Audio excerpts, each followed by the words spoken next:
চন্দ্রকোনায় ration card জালিয়াতির অভিযোগ। পশ্চিম মেদিনীপুর জেলা চন্দ্রকোনা ১ নম্বর ব্লকের লক্ষ্মীপুর গ্রাম পঞ্চায়েতের নারায়ণপুর গ্রামে রেশন কার্ড জালিয়াতির অভিযোগ ঘিরে শোরগোল। অভিযোগের তীর একসময় প্রভাবশালী তৃণমূল নেতা দেবাশিস ঘোষের দিকে। স্থানীয় সূত্রে জানা গিয়েছে, দেবাশিস ঘোষের বাবা দুলাল ঘোষ মৃত।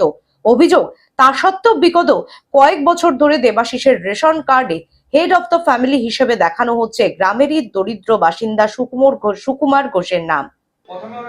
ওনার প্রথমে RKSY 2 কার্ড ছিল, তারপরে RKSY 2 থেকে 1 হলো।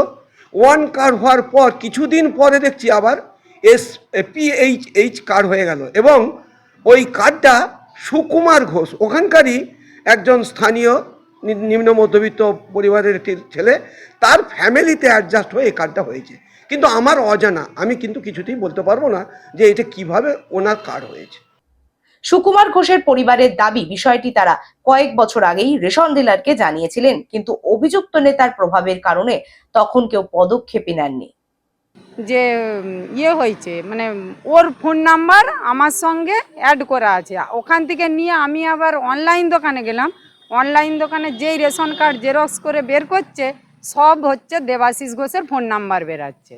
আমি এটাই আপনাদের প্রশাসনের কাছে আপনাদের মাধ্যমে আবেদন করছি, আইন মোতাবেক সুমোটো মামলা করে এত বড় স্ক্যাম, যেখানে কেন্দ্রীয় সরকার গরিব মানুষের জন্য অন্নের ব্যবস্থা করছে, অন্য লোককে বাপ সাজিয়ে নিজে সেই গরিবের অন্নকে ভোগ করছে, তার জন্য আইনতভাবে যথাযোগ্যভাবে যারা এই স্ক্যামে জড়িয়ে আছে তাদের এগনেস্টে প্রয়োজনীয় ব্যবস্থা গ্রহণ করা হোক।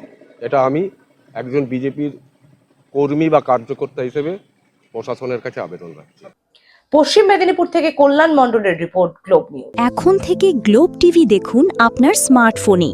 গুগল প্লে স্টোর থেকে অথবা অ্যাপল প্লে স্টোর থেকে ডাউনলোড করুন গ্লোব টিভি লাইভ অ্যাপ।